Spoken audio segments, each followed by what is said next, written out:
талай малдас құрған. Хей менің асқар тауым, қазақы дастарханым. Ал жақсы, міне құдаларды тосып отырмыз. Енді 2 жас бақытты болсын. Ертең үлкен тойымыз жақсы керемет өтсін. Қазақы дастарханым, өзіңсің бақ береке, ақ қайнар бастауларым.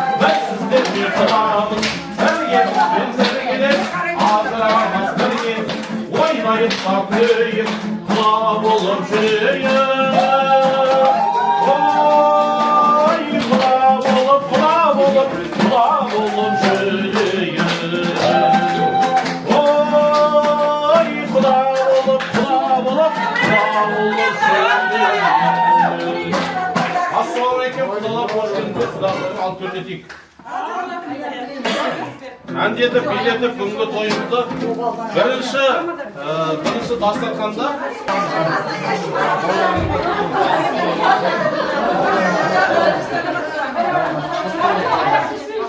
Астында аяқ шеше.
Баршаларыңызды дастархан төріне шақырамыз. Не алдарыңызға құйылған ас, бұйырған ас деп тостақандарыңызды толтыра құйып қойыңыздар.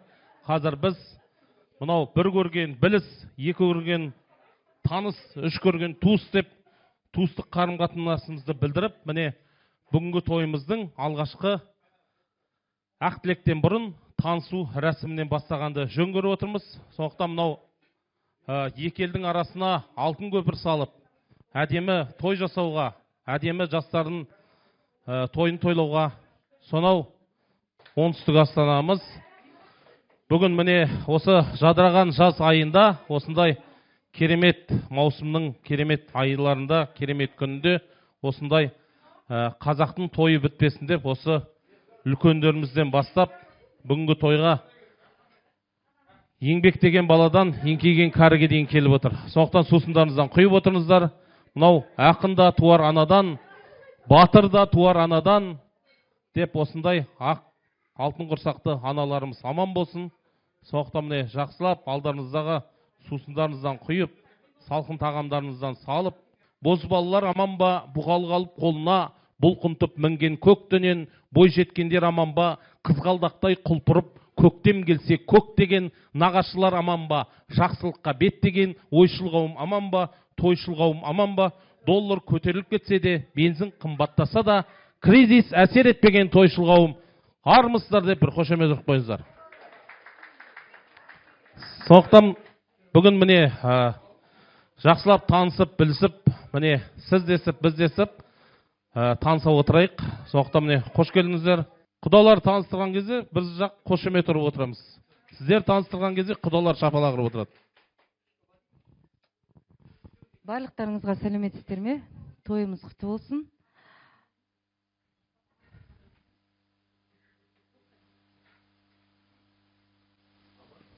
Айта берейін ба? Енді таныстырып өтейін.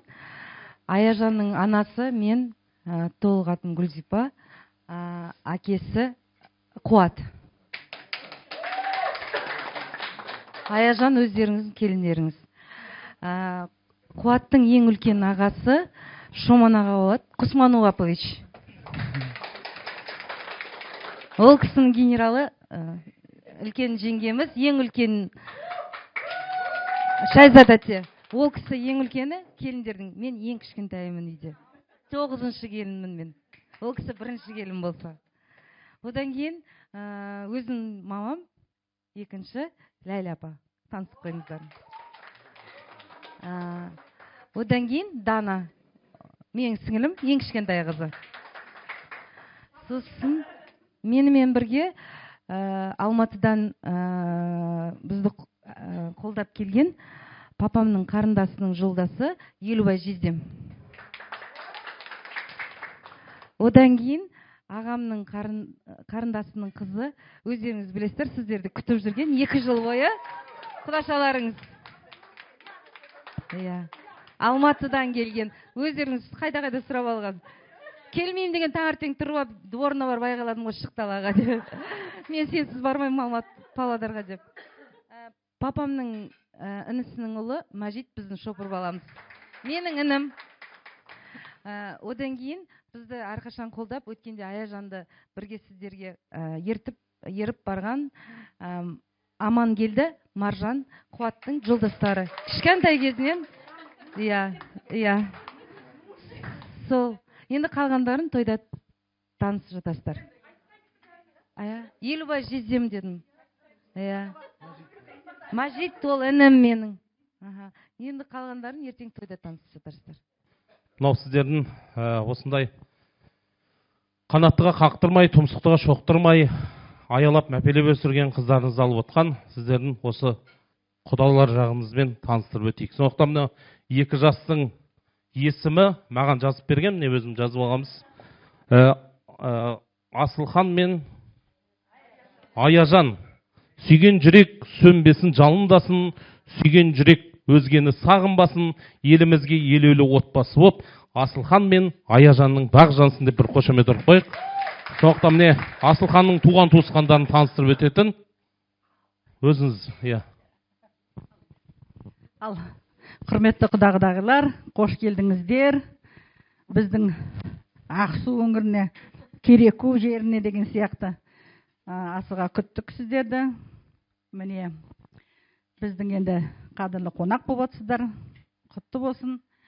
Енді мына таныстырып өтейік. Мына төрде отырған өткенде міне құдағиды көрдіңіздер. Мына міне біздің главный құдамыз.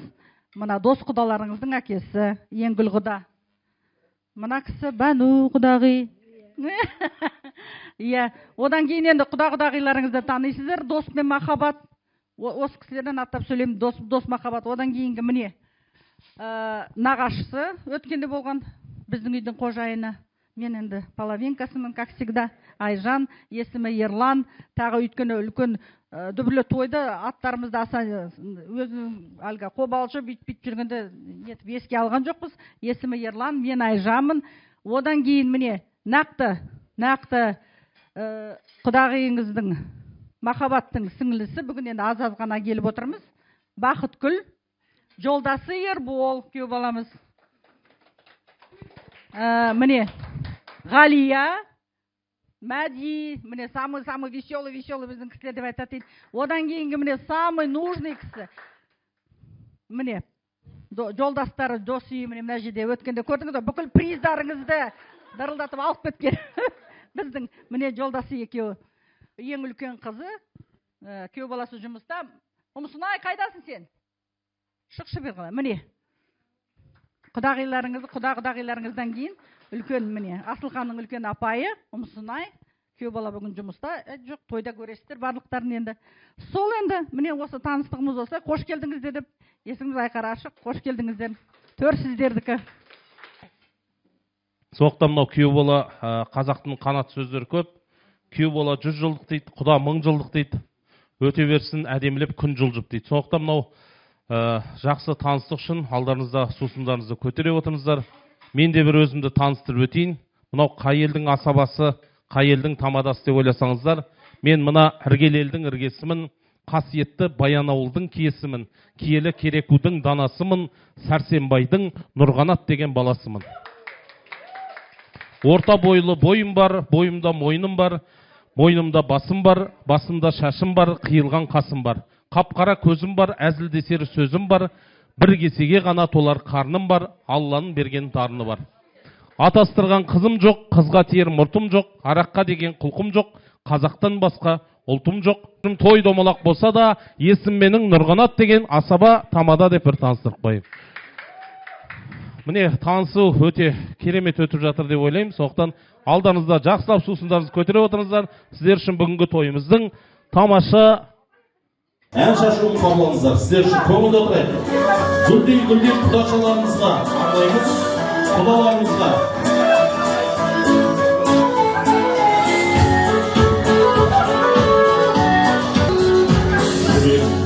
Сағыныш, ән шырынды алғыш, шын сыйлады өмірде махаббаттың баланыш.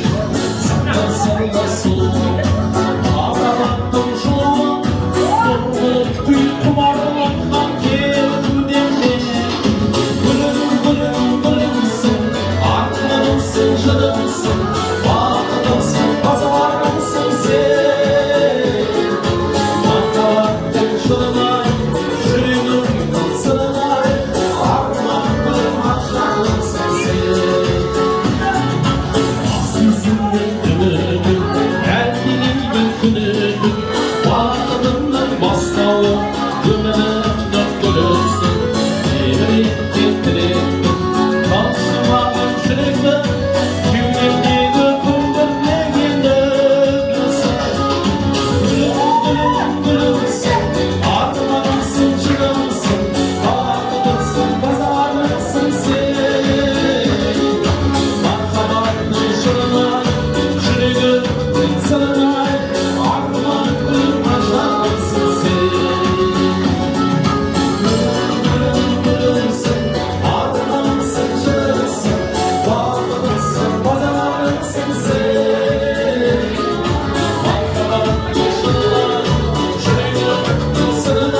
Бақытымның бастауы өмірімнің көрісі кебірекке тірекпін қамшымаған жүректі кеудемдегі көмірдеген өрісің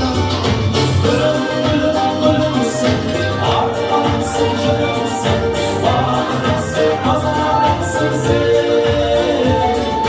махаббаттың жырынан жүрегімнен сырынан арман гүлім ажарымсың сен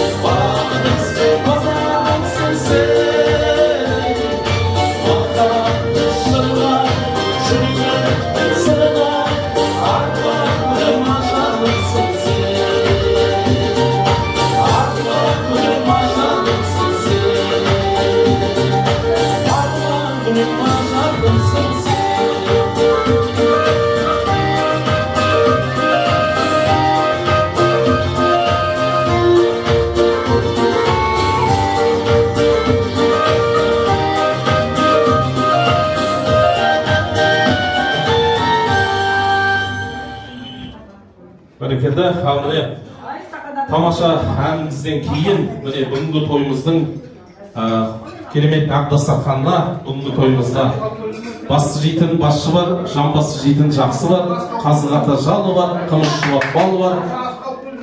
Ерекше асымызды, үлкен асымызды тарту етеміз, қабылыңыздар. Міне ортамызды ашып отырайық. Астарыңыз дәмді болсын.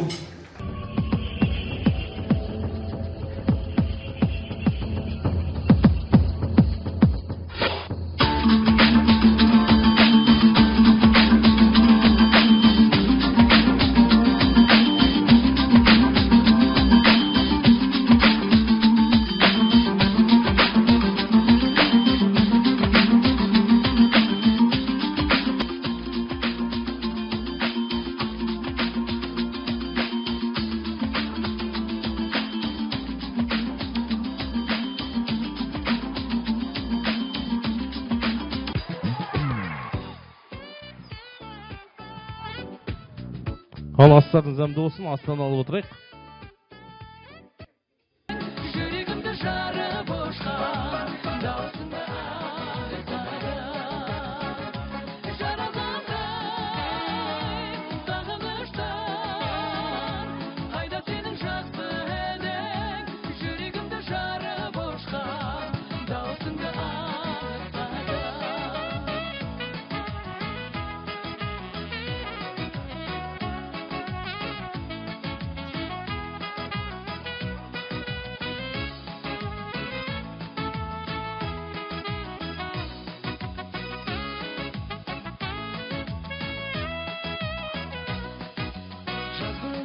Қайда неге жаным оңайдың? Мен сүйетін назың қайда жадырашы шырайлым? Жаралғандай сағыныштан, қайда сенің жақсы едің. Жүрегімді жарып ұшқан даусыңды аңсадым.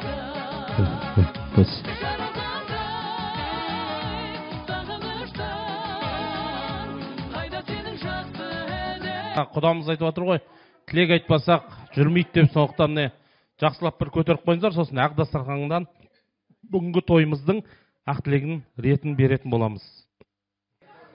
Тілегі әрдайым асқақ келетін осында Асылханның осында келіп отқан үлкен осында атасы Еңгіл атамызбен осындағы Бәну апамыз өздеріңіз бүгінгі тойдың ақ шымылдығын ашып, осы тойды бастап беріңіздер.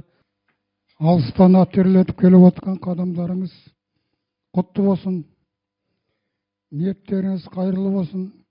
Екі жас бақытты болсын. Енді Алла тағаланың міне осындай тойға үлестіріп отырғанына сондай қуанышты отырмын. Немеремнің тойына. Екі балам, балапандарым бақытты болып, екі жақтың да тілегі қабыл болсын. Сіздерге де енді жанұяларыңызға дендеріңіз саулық берсін.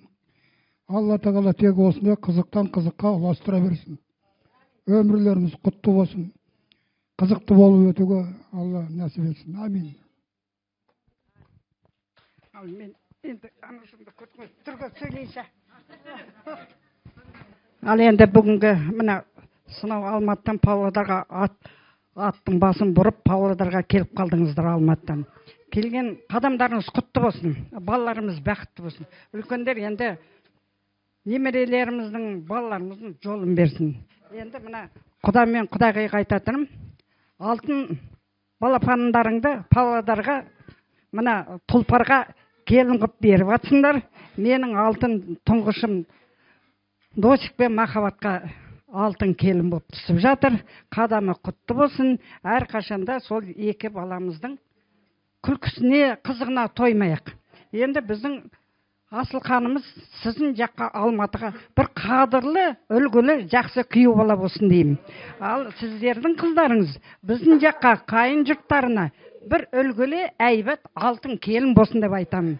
Тек әрқашанда балаларымыздың қызығына тоймайық. Осы Алматымыз бір 2 сағаттай ғана жер болсын, Павлодар Алматыға сондай болсын. Шаршадық, үйттік бүйттік демек, жақсы 2 баланың қызығы үшін тойлап, жақсылап, билеп, әншілетіп, солай қызықтайық. Қызық 2 жақтың ата-анасы жақсы қызықтаса, ары қарай бәрі жақсы болады деп ойлаймын. Әйбәт, сондай жақсы той болсын. Ертең дөкей тойымыз алда. Мынау бүгінгі әлгі таныстық бір-бірімізді. Енді сіздерді мына отырған мына былай қарай құдаларды енді жаңа көрген, енді кішкене елге етіп жатырмын. Енді мына жақтарға как будто сіңіліміз сияқты, мынау 2 сызық өзіміздің сіңіліміз болып кетті.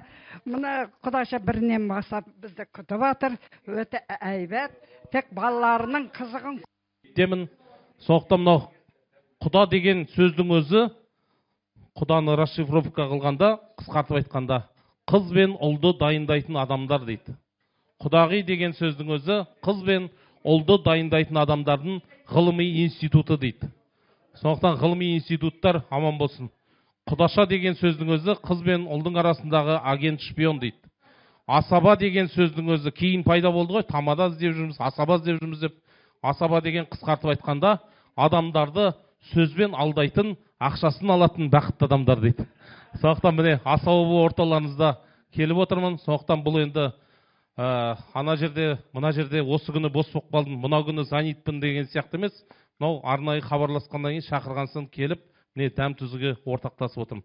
Мынау енді сіздердің бүгін той көп, сондықтан бүгінгі той ерекше той. Мен сіздерге өмірде болған ғашықтардың атын атап отырам. Ләйлі Мәжнүн, қошемет ұрып қойықшы. Қалқаман Батыр дейді. Қалқаман Мамыр, осы Шәкәрім Құдайбердидің керемет шығармасы. Қалқаман десе Ленинский деп қойған жоқ бізде. Сондықтан той құтты болсын. Келесі Қозы Көрпеш Баян Сұлу, Қозы Көрпеш Баян Сұлу. Қыз Жібек Ромео, ане керемет. Евгений Онегин Татьяна деген Пушкиннің шығармасынан. Абай десе Құнанбай дейді. Абайда 4 әйел болған дейді. Абай мен... Бірақ ол 90-ды жақсы көрді ғой. 90 жақсы көрді. Абай мен Айгерім, қошемет ұрып қойық. Және біздің бүгінгі тойымызды жасап жатқан, келін түсіріп отқан дос, және құда-құдағимыз Қуат, қошемет. Және жастарымыз Асылхан, ане қошемет. Асылхан мен Аяжан, жастарымыз бақытты болсын. Енді құдалардың үлкендері деп осында өздеріңізді маған осындай коттеджде айтатын құдалар деп WhatsApp-пен жіберді. Сол тізімді мен айтып өтейін. Соның ішінен өздеріңіз мен деп ортаға шығатын боласыздар. Сондықтан енді бүгінгі тойымызда барлық құдаларды атап өтейін. Соның ішінен өздеріңіз міне жаңағы бас құдамыз, Бауыздау құдамыз, Қуат құдамыз және Гүлзипа құдағи, Шаман аға, Шайза апа, Ләйла тәте деп, Нұрхан ағамыз, Елубай жезде және Мәжит, Гулька, Дана дейді. Қошеметпен өздеріңізге әдемі ақтілек. Және осында достары, жақсы достарды мұна кейін беретін болам. Сондықтан осы құдағилар. Құдалық түсіріп отырсыздар. Міне 2 баланың құрметіне 2 бала бақытты болсын. Еліміз өзімізге айтатын болса, мен құдалардың ағасымын үлкен.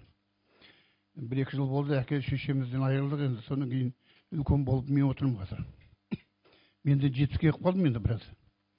Енді негізі өзімді айтып өтейін. Біз енді руымыз орта жүздік тарақтымыз, ноқтағасы. Тарақтымыз, ноқтағасы. Біз негізі мына Шапай бар ғой, судың ар жағы 1 май Бесқарағай подпис деген жер бар ғой. Сол подпискенікіміз негізі. Подпискенім сол жердің өзі әке-шешеміз, сол жерде туып өскен, өзіміз сол жерде болған, сол жердікіміз негізі Бесқарағай, сол 1-ші отделение, сол подпис 1 майда сол жердікіміз. Енді біз үлкен семьямыз, біз 12 баламыз, 9 ұл, 3 қыз. Үлкен ұлдан үлкен менмін, ең күшті осы құдаларың, сіздердің құдаларың. Ең күшті осы. Енді негізінде мен жас кезімде бір жастан кейін атамның бауырында өскен ғой. Мен бауырын сап алған. Сондықтан енді бертін келе ғана бұлардың семьяларына кіріп деген сияқты бұлай ақырын. Енді әке-шешеміз қартайғаннан кейін енді біз орын басамыз ғой, солаймыз. Сондықтан мен айтатыным сіздерге, мына енді бүгінгі қуаныштарыңыз қайырлы болсын. Біздің баламыз жаңғыз өзі, мына кім ғой өзі, екеуін Құдайдың берген жаңғыз балалар осы. Аяжан, енді сол Аяжан енді бақытты болсын, өзіміз жақсы көреміз өзіміздің қызымыз. Енді сондықтан Аяжан енді қазақ айтады ғой, барған жеріне тастай батып, судай сіңсін. Енді бәрінен айтатым Аяжанға, екі қол ұстасып, бірін-біріне берік болсын. Анамның сөзден Алла тағала сақтап, енді әке-шешелердің үлкендері сыйласын біздің қыз. Сондай болса, сыйласа бәрі жақсы болады деген. Мен онда келінге де айтып отырмын, ақылымды түсіндіріп отыр, айтып отыр балаға деп. Сондықтан енді мына көрініп тұр ғой сіздерді. Өзі ауылдың кісілері сіздер бәрі қарапайым. Сондықтан балалар күткен кісілер енді жақсы жерге барды деп ойлаймыз. Жақсы жерге барды деп ойлаймыз. Сондықтан жақсылық болсын, құдалығымыз мың жылдық болсын. Осылай енді ертеңге тойымыз жақсы болсын. Мен де тойда бара алмадым бір себептермен, айтпаса тойында болушы едім Алматыда. Енді Құда жазса, енді бұйырса ертең барамыз. Жақсылық болады. Сол жақсылық болсын түгілі.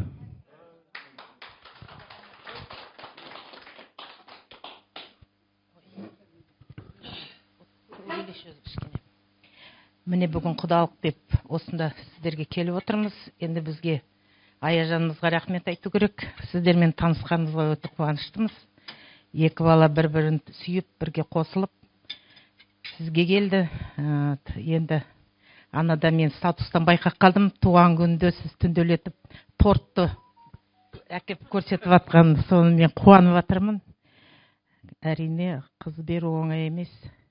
Не істейсіз енді? Бәріміз қыз болғанбыз, бәріміз кеттік. Солай емес пе? Сол сияқты барат, үйренет. Бір-бірін сүйгеннен кейін екеуі жақсы болса, өздеріңізге дұрыс. Енді Аяжан енді жалғыз өзі өскенмен шешесі мен әкесінің тәрбиесін, особенно шешесінің тәрбиесін көрген. Ол жаман емес қыз, мен білем оны. Сондықтан жаңа мына кісі айтып кетті, өзінің қай жерде тұрған, салмай қойыңыз керек жоқ. Сол мына құдалық 1000 жылдық, күйеу 100 жылдық дейді. Күйеу баланы енді көріп жатырмыз. Өзіміз қуаныштымыз. Мен айтам, Аяжан бойы қандай, ана ұлымыздың бойы қандай. Құдайға шүкір, тәуба. Өзіміздің де ұлдарымыз сондай. Сондықтан Құдайға шүкір деп айтам. Осы қауым сіздермен танысқаныма қуаныштымын. Расында тойға бара алмадық. Негізі бір ай бұрын билет алып қойғанбыз. Мына кісі кішкене ауырып бара алмадық. Бірақ енді ештеңеден құр қалғанымыз жоқпыз енді. Ертеңгі тойға барамыз деп отырмыз енді. Енді не деп айтам, мына жолдастары келіп жатыр, міне бағана айтқандай. Бәрі қатынасып жатыр. Ана жаққа дейін барды, Алматыға дейін. Өте қуаныштымын. Енді қайнымның сол жақта жүргеніне, Гүлямыздың бірге тұрып, осындай бір дәрежеге жетіп жатқанына енді айтам, теща, единственный теща моя дейді ғой. Любимая теща боласың. Вот, единожды болса да. Енді қуатпен Гүля сендерге айтатыным, осы балалар тек өздеріңе қуаныш әкелсін. Мына жақта енді өздерінің мамалары бар қазір Аяжанның. Сондықтан мына мамасы өздері қарап, өздері ұмытты, жарайды, ештеңе етпейді. Значит, ұмытса жақсы екен мына жақта. Құдалар сіздерге де міне көптен көп рахмет осылай қарсы алып жатқандарыңызға. Енді той жақсы өтті, ертең тойда болайық, бәріміз осы бір ұжым боп, тойдың ішінде болып, бәріміз тек Алла нәсіп етіп сонда кездесейік. Бәрі бақытты болсын балалар, ең бастысы.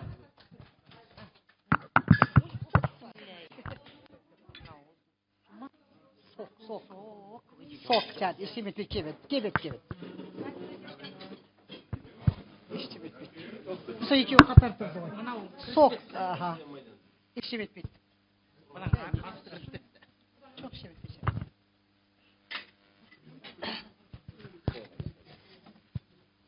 Тамада Құданың құрметін алып қойсын.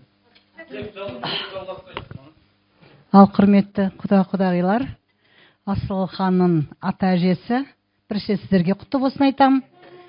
Я, немелеріңіз қызығына тоймаңыздар, аман есен қызық көре беріңіздер.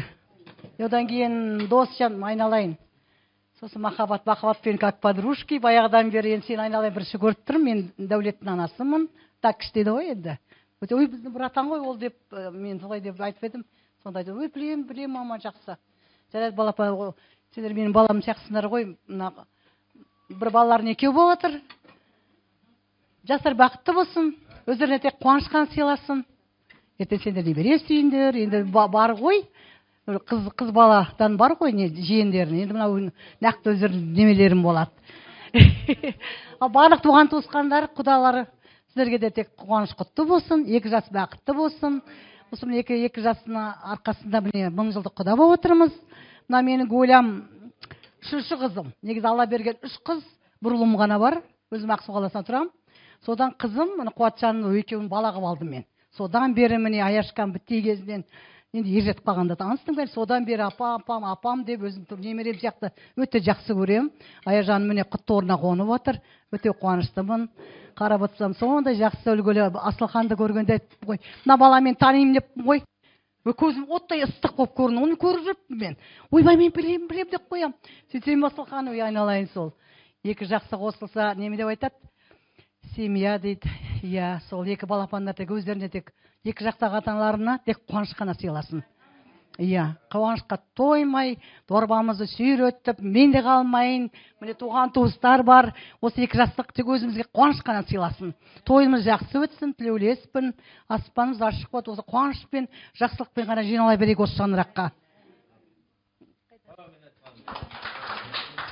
Құдағилар, жол терлетіп, міне дәм тартып біз кеқіп қалдық. Сонау Алматыдан 1,5 шақырым қарап отырсақ енді дәм айдаса қалма, не айдаса құрме деген сияқты міне дәм тартып келіп отырмыз, Аллаға шүкір. Мына құдалықтарыңыз 1000 жылдық болсын, күйеу бала 100 жылдық болсын. Құдағи өздерінің танысқанға қуанышымыз. Міне Құдайға шүкір, әке-шешең аман, ортаңда отыр. Ол кісілер міне құт береке, үлкен кісілер болған жерде не бар дейді ғой жаңағы? Береке бар дейді. Аллаға шүкір, мына әке-шешең аман отқан кезде Құдайға шүкір дейсің. Тәуба, өзіміз енді мысалы әкеміз 52 жасында қайтыс болған. Соған қарағанда қарап отырасында қазір мен өзі 54-тен ғой мысалы. Соған тәубалық істейсің. Міне әке-шешеңнің барына рахмет. Қазақ деген қанша деген айтып жүрсек, міне әке-шешені құт береке деп сыйлап өскенбіз. Сол берекемізден ажырамасын. Жарайды, көп айтып тыңдамайық енді. 2 жас бақытты болсын. Ұстасқан қолдары мәңгілік болсын. Не дейміз енді? Құдалықтарың 1000 жылдық, күйеу бала 100 жылдық болсын. Кесек той қуанышқа, тойға келейік. Тойдан тойға ұласып жүре берсін. Дастархан әрқашанда жақсылыққа жайырсын. Аспанымыз ашық болсын, заманымыз тыныш болсын. Тек тынышқы заманда ғана өмір сүре берейік.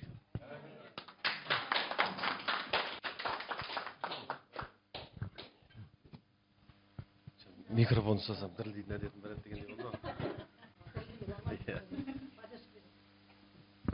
Ал ассаламу алейкум, тойшы қауым дейміз ғой.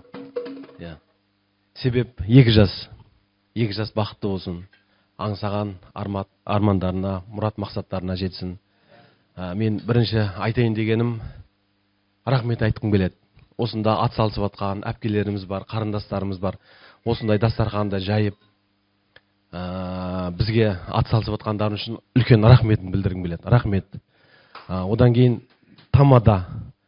Жаңа тамада өзі айтып жатыр ғой. Біз адамдарды алдаймыз, бірақ ақшасын аламыз дейді.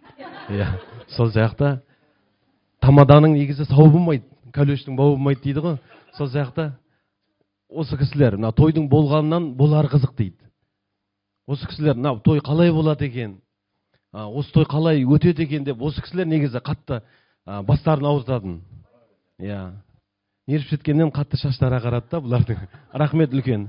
Жұмыстарың аз болсын, ақшаларың көп болсын. Осында үлкен аналарымыз, әкелеріміз айтып отыр ғой. тілектері қабыл болсын, періште әумин десін. Көкем айтып жатыр, көкемді біраз мақтап жатыр, мен де бір мақтап жіберейін. Өзі әкеме ұқсайды екен. Жақсы машинаның меткісі болады дейді, жақсы адамның мұрнының астында шоткысы болады дейді. Сол сияқты мұрнының астында шоткысы болатын бәрі жақсы болады екен. Рахмет сіздерге. Екі жас бақытты болсын, аңсаған армандарына жетсін. Сіз дейік, біз дейік, бір-бірімізді іздейік дейді. Бақыттың базарында, Алланың назарында болсын. Сол не дейміз? Иә. Рахмет сіздерге, үлкен. Жақсы. Ал енді, құрметті құда-құдағи ағайын туыс, ең алдымен біздің балаларымыз бақытты болсын. Үлкен шаңырақ болсын. Бізді қуанта берсін. Бағадан бері айтылып жатқан тілектер қабыл болсын. Рахмет. Енді сыйластығымыз үзілмесін. Барлығы жақсылы болсын. Алла жазса үлкен тойда кездесуге бұйырсын. Сол рахмет сіздерге, осы күтіп жатқандарыңызға бәрі рахмет. Адыш. Бір қызым, бір бала деп айтпайды ғой, жалғыз деп айтпайды. Бір тал гүлім, міне Аллаға шүкір, өзім армандағандай, аузымды бекіткенде, аузымды ашқанда, Алла тағала бізге бір бойы ұзын, бізді қорғайтын қызымыз екеумізді, папамыз күні түні жұмыста, екеуміз үйде қалқаламыз, сондай бір ер азамат бұйырсыншы қызыма деп сұрайтын. Дәл сұрағандай, Алла тағала бере сапты өзіме андай қылып. Екеуі бақытты болсын. Рахмет көп-көп.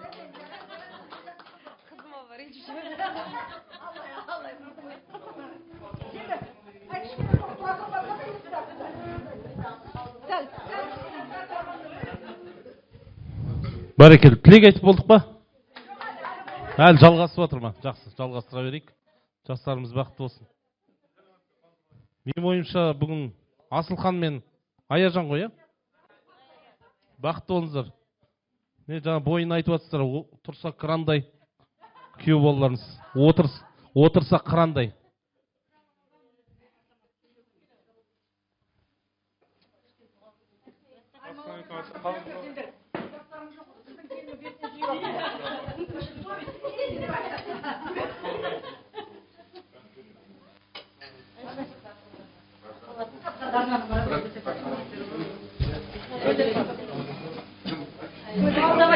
Амандасып тілекті Азамат ағамыз айтайын деп жатыр.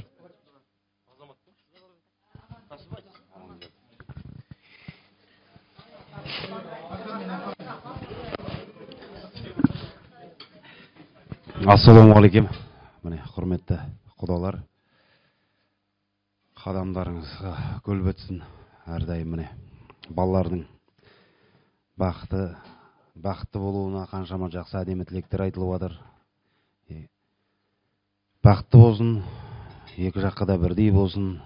Тойдың басы міне үлкендер, міне атамыз отыр, қарты бар, шаңырақ, қазыналы шаңырақ деп, міне ата аман болыңыздар, апа екеулеріңіз. Осы немере шөбере сүйіп, шөпшек сүйуге жатсын. Бәрімізге, денімізге саулық, ауырмайық, сырқамайық. Әрдайым шаңырағымыздағы үлкендеріміз аман болып, артымыздан ерген кішкентайлар үлкен азаматша болып ер жетуіне тілектеспіз. Дастархан тек қызыққа, қуанышқа жайылсын.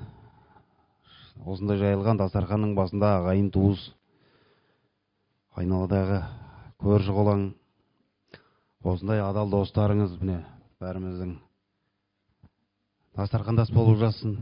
Осы балалардың жеткен жетістігіне, қуанышына әрдайым осындай куәгер болып жүре беруге жатсын. Бар жақсылық үшін құдалық 1000 жылдық болып, күйеу бала 150 жылдық болсын.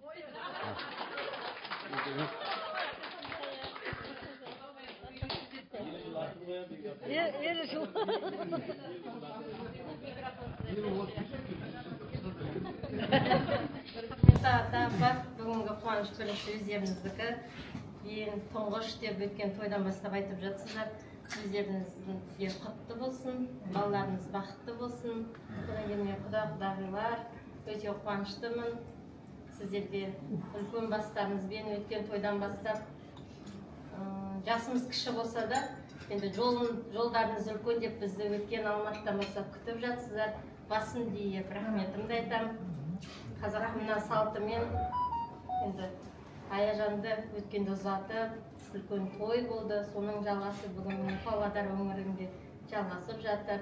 Төрімізде осындай үлкендер аман болсын. Сол үлкендеріміздің бүгінгі айтып жатқан ақ тілектері періштенің құлағына шалынсын. Екі жаққа бірдей болсын балалар. Осы екі баланы қызықтап, әрқашанда осындай кең дастарханда төрт түгіліміз түгел болып басымыз жиыла берсін. Әр осы балалардың әрбір тәтті қылықтарын сылтаулатып басымыз жиыла берсін. Енді айтады ғой, Гуля туралы айтқым келеді. Қазақта не бар, жақсы сөз бар, қызына қарап, мамасына, шешесіне қарап қызын ал дейді. Гуляның ауыз ашы жүрегі көрінеді. Міне бағана бір үлкендер айтып жатыр, анасының берген тәрбиесі, Аяжанымыз енді сіздерге тастайсынып, тастай батсын, білмеген нелерін Құдай өзіңіз үйретіп, өткенде сіз неге шыққан кезде мен сразу айтып қоямын, қалай Аяжан біздің мамасынан ауылмайды деймін, енесінің көпірағынан жаралған дейді. Шындап енді мен бірінші рет көргеннен кейін сырт көздер. Сондықтан өзіңіздің қызыңыз болып, апа айтып жатыр, туған күнде барлығымыз қуандық. Сырттан қараған кезде өте қуанышты, баланы осындай қызындай көріп, тартып жатқандарыңызға мың алғыс. Балалар бақытты болсын. Тойда кездесейік, басымызды қойсақ тек той болсын. Осы екі жастың әрбір қуанышында басымыз жиыла берсін. Рахмет, көптен көп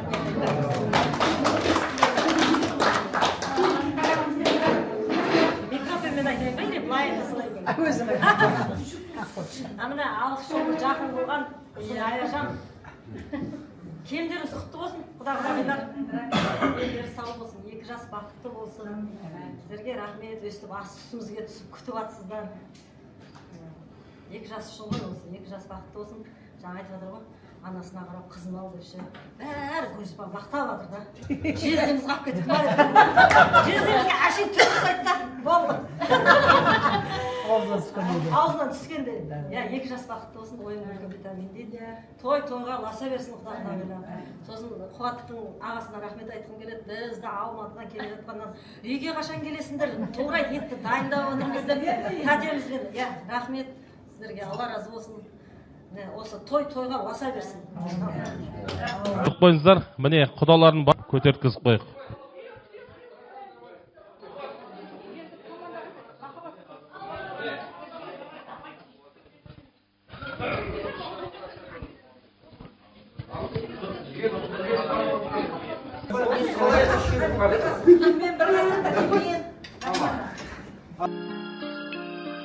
Аңсаумен өткен өмірге мына не дерміз? Көрсем деп шіркін іздеген мәңгі бір-бірін. Көк аспандағы ай менен күндей екенбіз. Жаным ау менің жағама таққан тұмарсың. Ұнарсың талай бір көрген жанға ұнарсың. Өмірде бірақ өзіме ғана сыңарсың. Ұнарсың талай бір көрген жанға ұнарсың. Өмірде бірақ өзіме ғана сыңарсың. Көркіңді сенің көрсем деп жақсы өзгеден. Қиналдым соны айта алмай саған сөзбенен. Сен туған ауыл ел жұртың неткен бақытты. Өзіңді күнде көретін жақсы көзбенен. Жаным ау менің жағама таққан тұмарсың, жалғанда жалғыз жабылып жүрген шығарсың. Оларсың талай бір көрген жанға қонарсың. Өмірде бірақ өзіме ғана сыңарсың. Оларсың талай бір көрген жанға қонарсың. Өмірде бірақ өзіме ғана сыңарсың.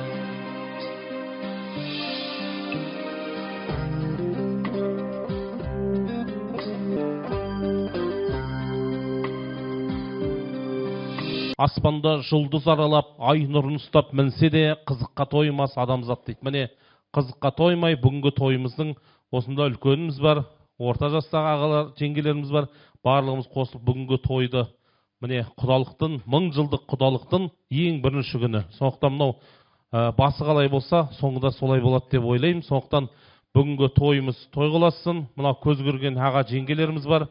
Сондықтан мынау бүгін Кереку мен Астананың ортасында, мына жерде дүркіреп Алматының арасында осындай алтын көпір әдемі тойдың басы болып жатыр. Сондықтан тойға ұластыратын, осында ақ тілегін арқалап келіп отқан бүгінгі тойымыздың осында Асылханның нағашыларын қошеметпен ортаға шақырғым келіп отыр. Енді орнымызда отырып айтамын десеңіздер, нұр үстіне нұр, Асылханның нардай нағашылары Ерлан ағамыз, Айжан жеңгеміз және Ербол жездеміз, Бақытгүл жеңгеміз және Мәди Ғалия деп жазылған екен. Ербол жездеміз, Бақытгүл, Мәди Ғалия.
Соқтан той құтты болсын. Мынау енді жігіттің жақсы нағашыдан, бұйымның домбыраның жақсы ағашынан дейді. Соқтан мынау не келе жатқан тойдарымыз қайырлы болсын, құтты болсын. Екі жас бақытты болсын, екі жаққа бірдей болсын. Жаңа мына Құда айтып жатыр, тастай батсын, судай сіңсін дейді. Екі жаққа бірдей болып, міне бақытты болсын. Мына үлкен кісілер отырғандай осындай жасқа жетіңдер. Бабушка, дедушка болыңдар, немере шөбере сүйіңдер. Енді мына жаңа айтып жатыр, құдағиға ұқсайды деп, құдағиға жоға, құдаға ұқсайды. Чисто кровно, молодец.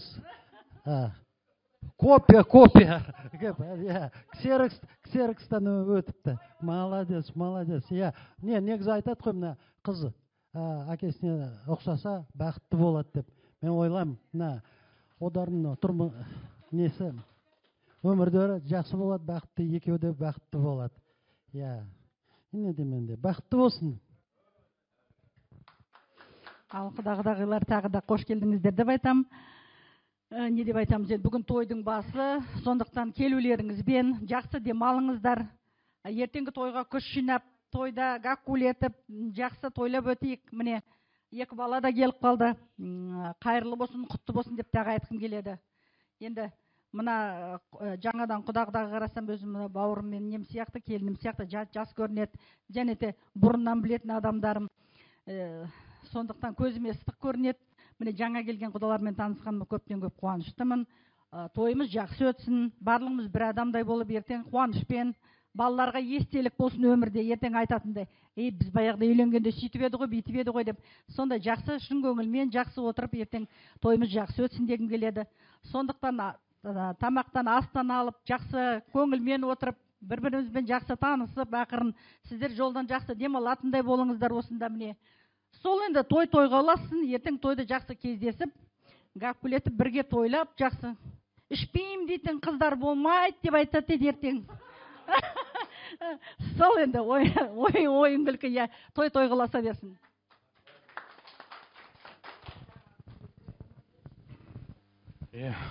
Тілектеріңізге қосыламын барлықтарыңыз. Екі жас бақытты болсын, әдемі өмір сүрсін, аға жеңгелердің жолын берсін апаларын. Әйтеуір екі жақ болып қызықтарына тоймай жүре беріңіздер. Енді бәрдеріңізге қайырлы болсын, Аяжан мен Асылхан бақытты болсын ең басты. Денсаулықтары мол болсын, көп болсын, балаша көп болсын. Енді что сказать енді? Бар жақсылығын тілеймін сіздерге. Аяжан бізге күшті бір келін болсын. Асылхан сіздерге күшті бір күйеу бала болсын. Енді не айтайын тағы да, білейін. Бақытты болсын, главное. Ал жақсы, құрметті құдайлар. Алыстан келіп аттарыңды терлетті, аман есен жеттіңдер. Рахмет. Енді ертеңгі күн ерекше күн, екі жастың енді тек үлгілі отбасы болсын, көп маллы болсын. Енді не айтайым? Осы бәрінің айтқан тілектеріне тек екі жастың тек аман болсын. Құна мен құнағы тек қыздақтарына тоймайды жүре берсін деп. Аман болайық. Сол үшін алып қойыңыздар. Ал енді қазір біздің Ал жақсы енді. Екі жас бақытты болсын, ең бастысы. От меня песня де. Мальчики приглашают девочек. Жаралған бірін тербетуге, қалаған сүйгеніне қосылса екен. Жаңылмай барлық жандар жер бетінде, аңыз боп жеткен бізге баяғыда. Көзімге адалада аяулы жан, жүрегі жоғалтпастан төлегенін, қозысы адаспасын баянынан,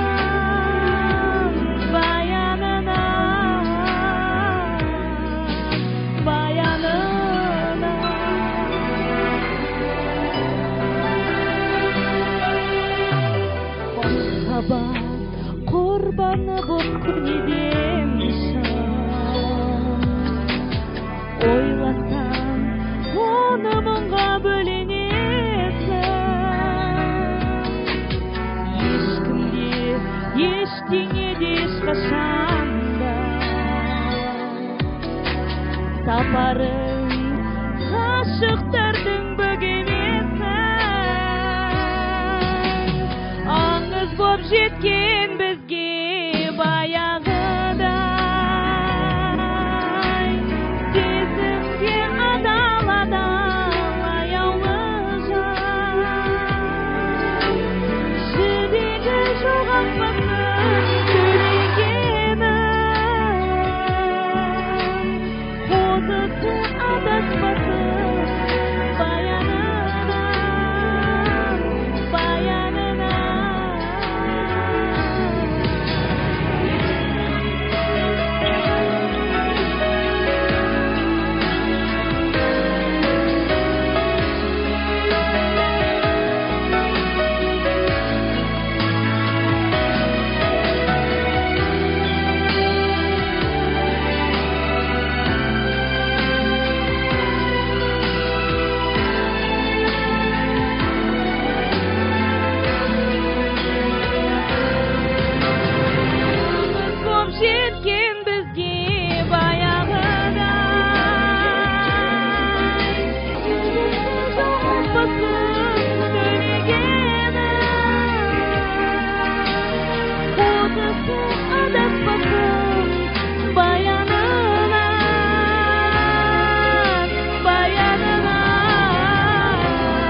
құдағылар құдашалар деп айтады дейді, бер қарай қарасаңдар. Өткенде біз барғанда бір күшті бізге сыйлықтар берді. Қайдасың? Біздің қыздар бәріміз жинап осы жерде. Біз де сіздерге осындай сыйлық дайындадық. Той құтты болсын қыздарға тек қана.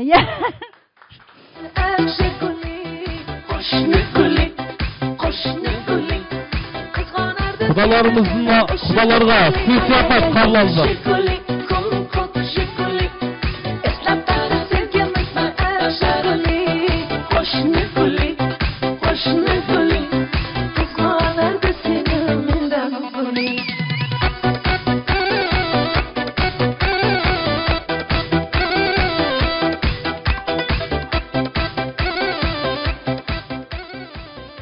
Енді бірінші тәтті шайын тәтті шай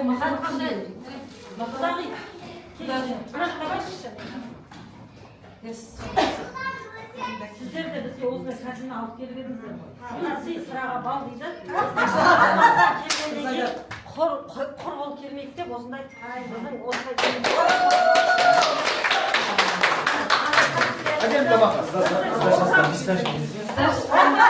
ортамыз тәтті болсын деп осындай тәттілерді үйіп алып келдік сіздерге. Ашты болмасын деп енді мынаны аштының артынан тәтті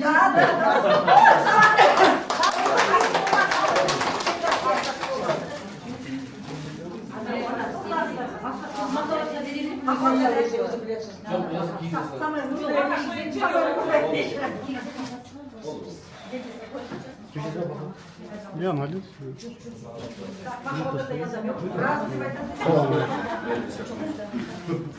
Құданың мамасы мен папасы қайда кетті?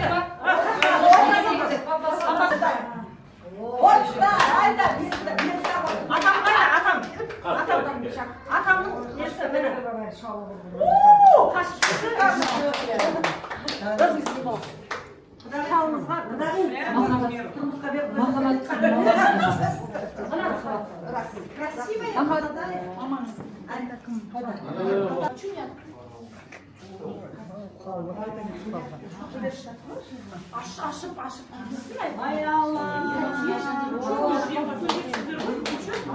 Ағашысы Ержан мен Айжан. Ерлан мен Айжан. Ерлан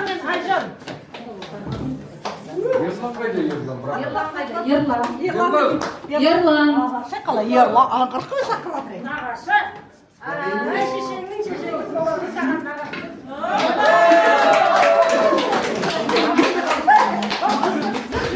Құдаша. Құдашамыз қайда? Мәне. По мне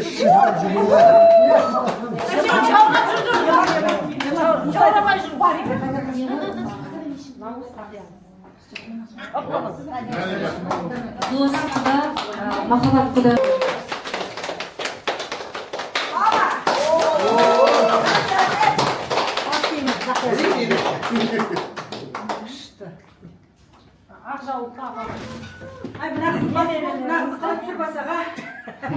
Онап тұрмаған ол жерде. Құдағы етті.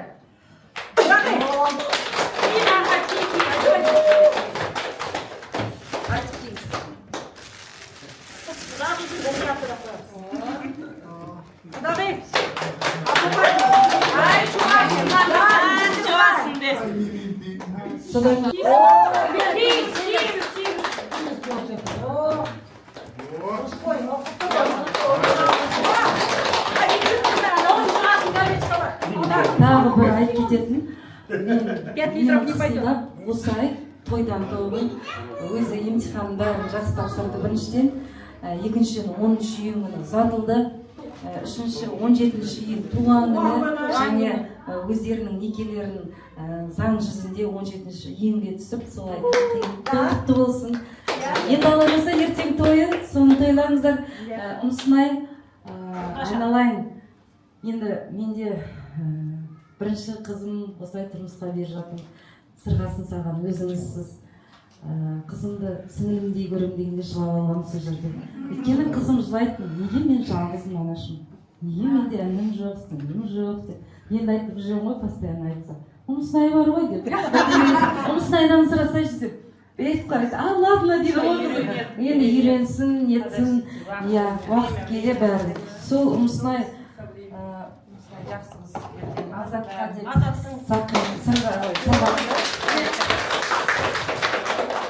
уақыты таусылмай жүрсін деп саған. Мына ұмысынайға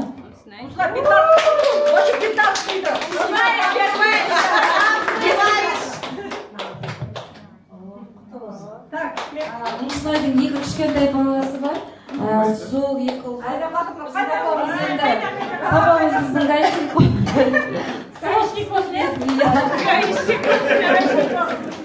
гаишник осындай кішкентай сыйлықтарыңызды қарсы алдыңыздар.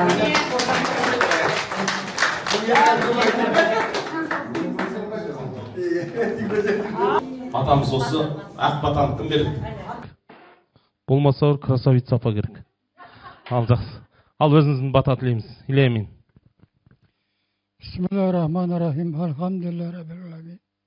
Я Алла Тағала, осы қызығымыз қызықтан қызыққа бөлене берсін. Екі жаққа да тек екі жастың қызығын көруге нәсіп етсін. Уайым қайғы болмасын. Алдарына қойған мақсаттарына жетуге нәсіп етсін. Балаларымыз бақытты болсын, шаңырақтар биік болсын, босағалар берік болсын. Ағайын туыс, дос жарандар, қалталары толсын. Бақытты болсын. Әумин, Алла.